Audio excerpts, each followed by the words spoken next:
Hello students, today we are going to learn a new chapter, heat, very interesting. Okay, so we are going to deal with concept of heat, unit of heat, concept of temperature, unit of temperature, differences between heat and temperature. So this is part 1. We are going to deal only a few concepts today.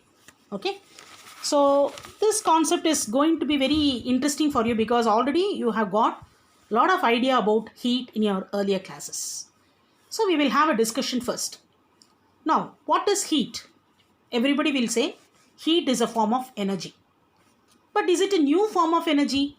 No, actually. It is not a new kind of energy. It is already there, and the energy takes place, it can play a role only when there is a transfer of energy which is taking place. So when we say that the energy is transferring, then heat is involved. That is why I told heat is not a new kind of energy. Now, I am asking a question. Can you say a system has high temperature or it possesses heat energy? Just like that. You can't, is it not? Because only when it is transferring its energy, then you will say that the system has high temperature or it possesses heat energy. Okay. So in general, we can summarize that it is a result of the movement of tiny particles called atoms, molecules or ions in solids, liquids and gases. So heat is the resultant or the result. Heat energy itself is a result of transfer of energy, I told. What do you mean by transfer of energy? Refers to movement of tiny particles called atoms, molecules or ions. So the transfer of flow due to difference in temperature between two objects is called as heat. So if you want to understand heat in a better way, you will know that the transfer of flow due to the transfer of energy flow due to difference in temperature between two objects is called heat. Let us see some few examples day-to-day life. Okay. So when you are rubbing two palms together, heat is produced. So what exactly is happening? Mechanical energy is converted into heat energy. Now, on passing electric current in a metallic wire, the electric energy is converted into heat energy. Or on burning coal, the chemical energy is converted into heat energy. In all the cases, what is happening is there is some movement. When you are rubbing the palms, there is a movement. Or when electric current is passing, electrons are moving. Or when burning coal, the molecules are disturbed there. The atoms and molecules are moving. Therefore, whenever there is a movement of atoms or molecules or ions or transfer of energy, then you can call that it is the form of heat energy. So, if you want to explain heat energy in terms of kinetic theory, you will understand that each body is made up of molecules. They move in random motion and possess energy. This you have already learned in 8th standard. This heat energy is also called as internal energy possessed by a body. So heat energy is an internal concept which is possessed by the body, which is nothing but the sum of internal potential energy and kinetic energy also. So hot body has more internal energy than the identical cold body. So I have drawn a simple diagram for your understanding. This is a body, hot body, and this is a cold body. So heat is transferred from a hot body towards the cold body. Now finally, and we can say that, the energy which flows from hot body to the cold body is called heat energy or simply the heat. Now one more example we can understand through this example. Touch an iron chair placed in sunlight for some time. How do you feel? You feel hot. Your palms become hot. So what exactly is happening? Heat energy is transferred from the chair towards your body, and certainly the temperature of the iron chair will be more than your body. Your body temperature is 37 degrees Celsius. Okay. Now touch a cube of ice. Take a cube of ice in your palm. So what happens? Automatically the ice cube or the ice starts melting after some time. So what is exactly happening? The heat is transferred. There is a energy transfer from your body towards the ice cube. Your body temperature is 37 degrees Celsius and the ice cube is 0 degrees Celsius. Therefore, the heat energy is transferred from hot body towards cold body. These are the examples, practical example for your understanding. So finally, how will you define heat? So you know heat is a form of energy that is transferred between two bodies at two different temperature when kept in contact. So this is the proper definition of heat. Once again I repeat, heat is a form of energy that is transferred between two bodies at two different temperature when kept in contact. Okay, now we will go to the next subtopic, next point. Okay, so the unit of heat, let us discuss all this. Also you know very well, but let us learn clearly in detail. Okay, so unit of heat, SI unit of heat is joule, CGS unit of heat is erg. You know SI unit and CGS unit. Okay, CGS unit of heat is erg, and the relation between joule and erg, again it is a 1 mark question. 1 joule is equal to 10 to the power of 7 erg, ERG, erg. Other units are calorie and kilocalorie and calorie. Okay, so 1 kilocalorie is equal to 1000 calories. Now calorie and joule are related. You have learnt in 7th standard, I remember. Calorie and joule are related. You have a relation there. This is a derived value. You need not sit and do it. Just learn directly. 1 calorie is equal to 4.186 joule, or approximately 4.2 joule. Or 1 joule is equal to 1 by 4.2 calorie, or 1 joule is equal to 0.24 calorie. Okay, so this is this you can derive, this you can do it. So I advise you to learn only this relation. 1 calorie is equal to 4.2 joule. Directly you can learn like that. See, if you don't remember this 4.186, just neglect and learn 1 calorie is equal to 4.2 joule, or 1 joule is equal to 0.24 calorie. It is, if you divide 1 by 4.2, you will get this value. Okay, now we will go to concept of temperature. Let us take an interesting example. Imagine I am having a steaming hot cup of coffee, and nearby I kept a ice cream, cone ice cream. So what exactly happens? The heat will be transferred from the hot coffee towards the ice cream, and of course ice cream starts melting faster. Now you may ask a question, ma'am, even if the ice cream is not kept near the coffee, it melts. Of course it melts, because of the room temperature it melts. The room temperature will be approximately 27 degrees Celsius. So it will melt, but the melting will be faster if it is kept in contact with this hot cup of coffee or water, whatever. So the flow of heat is from hot body to cold body. So when a body receives, so what is the exact concept? Why it is melting? Why this ice cream is melting faster? So when a body receives heat, in general, when a body receives heat energy, the particles constituting the body starts vibrating. So the particles, as soon as the heat is received by the cold body, what happens? The particles in the cold body starts vibrating and its temperature rises, provided its physical conditions remain unchanged. Okay, now there is a simple, you can do this at home also. Take a hot cup of water and drink hot water. First you do one thing, first you take the thermometer and measure your body temperature initially. Next, you take a hot cup of water and drink a hot cup of water. After that, you check your body temperature. You will find a difference. The temperature will slightly increase in your body. So what is making it increase? Just now we discussed, because as soon as the heat is received in your body, the particles will start, your cells will start vibrating little more faster, and it increases the temperature in your body. So you can do this activity at home and find out, and during our discussion class, you can tell your experience. Okay. Now, let us come to temperature. How will you define? Now, let us learn 2-3 points about temperature. So, what is temperature? Temperature is a degree of hotness or coldness of the body. You know very clearly, temperature is not a form of energy. It is only a measurement. It is only a measure to heat, to measure the body whether it is hot or cold. That's why I am saying that degree of hotness or coldness of a body. Now, it determines the direction of flow of heat when two bodies are at different temperature placed in contact. So these are the 2 points you have to learn about temperature. One is define temperature. You have, what will you say? It is a measure of degree of hotness or coldness at a body, and it determines the direction of flow of heat. What is the direction of flow of heat? Always from the hot body towards the cold body. And no transfer of heat takes place when a bodies are at same temperature. If both the bodies are at same temperature, there is no transfer of heat. Already I learnt in electricity, I explained this. Only when there is a potential difference, the electrons will flow. I told you, no? Same way, here also when bodies are at the same temperature, there won't be any transfer of heat. Now, I am having an interesting fact for you. Let us check this interesting fact. Even though they are at same temperature, even though two bodies are at same temperature, the amount of heat energy contained in them differs. This point is given in your textbook. But I want to explain with a simple example so that you will understand better.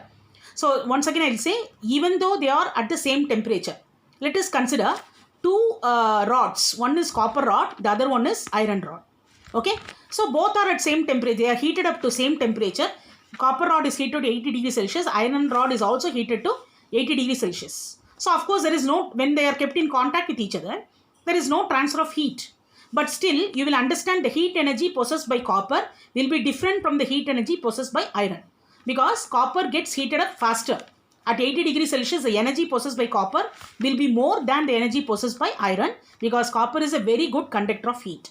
So this is one more interesting fact about temperature. Please put it in your mind. Okay. It is not for the examination point of view, but it is a point of view of your knowledge. Okay. So let's come back. So the amount of heat energy, I told the amount of heat energy differs in the bodies, even though they are at same temperature. So what are the factors it is depending upon? So the amount of heat energy contained in a body depends upon three factors. One is mass, the other one is temperature, the third one is material of the body. Mass, temperature, material of the body. I don't want to leave as it is. In your textbook they are given in only one sentence, but I want to detail it for your understanding. Okay. So how do you say the amount of heat energy contained in a body depends upon mass? Let us see.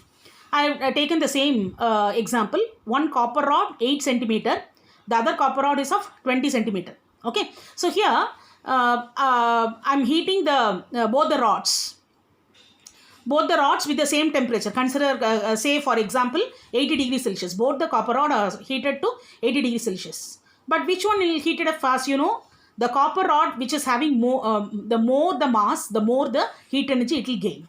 Got it? So the amount of heat energy depends upon mass. Now let us come to temperature. Now let us consider two copper rods of same length. See children, here I am explaining only based on linear expansion. You know, you have learnt about three types of expansion. We'll see in the next class. Here I am only considering linear expansion. Okay. So the copper rod and one more copper rod. Two copper rods are kept. One is heated to 50 degrees Celsius. The other one is heated up to 80 degrees Celsius. So temperature plays a role. So which one will get heated up faster? You know very clearly, the copper rod of 80 degrees Celsius will acquire more heat energy than the copper rod which is heated up to 50 degrees Celsius. Now did you understand the second factor? So the amount of heat energy contained in a body depends upon the mass and it depends upon the temperature. Now the third factor is material of the body. How do you understand this? So let us consider two, always I am considering copper and iron, that is easy for you to understand. Okay. So copper is 10 centimeter and iron is also two copper rods of the same length. Copper and iron. But still, previously we saw copper is heated to 80, iron also is heated to 80 degrees Celsius, 80 degrees Celsius, but still there is a difference. Yeah, therefore, the amount of heat energy contained in a body depends upon three factors. One is mass, temperature and material of the body. Did you understand? Now shall we go to units of temperature? You know very clearly the SI unit of temperature is Kelvin. Already I have learnt. Very clearly I have learnt. Okay. So SI unit of temperature is Kelvin. Other common units are degrees Celsius and Fahrenheit. Now have you learned this relation? You have learnt in your lower classes. TK, if you want to convert, don't get confused. If you want to convert Kelvin to degree Celsius, you will add 273. Is it not? So if you write it in an equation form, TK means T means any unknown value. So let us consider a body which is at TK. Okay. TK, you want to convert that into degree Celsius, you add 273. Now I want to convert degree Celsius to Kelvin. So if you if you do the mathematical equation, you will get like this. T degree Celsius is equal to TK minus 273. Okay. So based on this, we are going to see, we are going to detail it. First, what I will do is, I will explain about this scales. Then I will go to 0K. Okay. So there are three scales of temperature already, you know, degree Celsius, Fahrenheit, Kelvin. Easy. Ice point, steam point. What is ice point of degree Celsius? 0 degree Celsius. What is ice point of Fahrenheit? 32 degree Fahrenheit. What is the ice point of Kelvin? 273 Kelvin. Okay, so already have learned. Only we are giving a review or maybe a revision class for you. Next class we will go in detail. We will go to next topic in a detailed manner. But this is also very important for a 1 mark question level. Therefore, I am explaining. So you make a column like this and learn. It's going to be very easy. Degree Celsius, degree Fahrenheit and Kelvin. Ice point, steam point. 0 degree Celsius, 100 degree Celsius, 32 degree Fahrenheit, 212 degree Fahrenheit, 273, 373. Got it? Now, how many divisions are there in degree Celsius and Kelvin? Easy. 100 minus 0. 100 equal divisions are there in degree Celsius. And how many divisions are there in Kelvin? 373 minus 273 becomes 373 minus 273 becomes 100. Got it? But what about the number of equal divisions in a Fahrenheit? Differs. It certainly differs. Because when you subtract 212 minus 32, it will be equivalent to 180 equal divisions in Fahrenheit. Okay. So there is an important 1 mark question. What is, see, it is easy for you to explain, tell about the Celsius and Kelvin. Connection between Celsius and Kelvin, it is easy according to the formula you will tell. But they may ask a 1 mark question. How degree Celsius, 1 degree Celsius is equal to how much degree on Fahrenheit? So it will be, this is the answer. What is the answer? 1 degree Celsius is equal to 9 by 5th degree on Fahrenheit. So how did he get this 9 by 5? So let me explain. So which is having more divisions? Fahrenheit is having more divisions, that is 180 equal divisions. When you divide that 180 equal divisions by 100, what is 100 referred to? Equal divisions in degree Celsius. So 180 by 100 becomes 9 by 5. So 1 degree Celsius means it is equivalent to 9 by 5th degree on Fahrenheit. It is not equivalent to 1. But in degree Celsius and Kelvin, it is easy to say 1 degree Celsius will be equivalent to 1 Kelvin. But in Fahrenheit, it is different because the number of equal divisions is more in a Fahrenheit. So try to learn this, a very important 1 mark question. Usually students will tend to neglect this. It is in your textbook also, but I made it easy for you to understand. You divide 180 by 100, you will get 9 by 5. Okay. So 1 degree Celsius, that's why I put an important mark. 1 degree Celsius is equal to 9 by 5 degree Fahrenheit. And what is the relation? This you have learnt already. What is how to convert degree Celsius to Fahrenheit? C by 5 is equal to F minus 32 by 9. C by 5 is equal to F minus 32 by 9. So if there is any problem given for you to convert degree Celsius to Fahrenheit, use the formula C by 5 is equal to F minus 32 by 9. Okay. So I think we have come to a conclusion with these topics today. Very simple topics I have covered today. Very basic topics. So what all we learned? Shall we have a fast review of what we learned? Okay, we'll have a fast review. So what we learned today? We learned about concept of heat. Then we learned about unit of heat, concept of temperature, unit of temperature. See here, the last topic I have not taught you, but already I have explained the concepts. So you can see the textbook and learn the differences between heat and temperature on your own. There are 6 points. You try to learn, cover up at least 4 points. If you didn't understand any particular difference, any particular point there, we will have a discussion in our doubt clearing session. Actually, they are only summing up. Don't worry. Differences between heat and temperature is only summed up information between heat and temperature. It is in your textbook. 2 columns are there. Sit and learn that. Okay. So I hope you have got the concept of heat. So what is the basic concept of heat? Heat is nothing but an energy transfer from hot body towards cold body. That's all. So what is temperature? Temperature is nothing but the measure of hotness or coldness, and it will tell you of a body, and it will tell you the direction of flow of heat. That's all. So unit of heat is joule. Unit of temperature is SI unit of heat is joule. SI unit of temperature is Kelvin. Got it, children? So I am stopping with this today.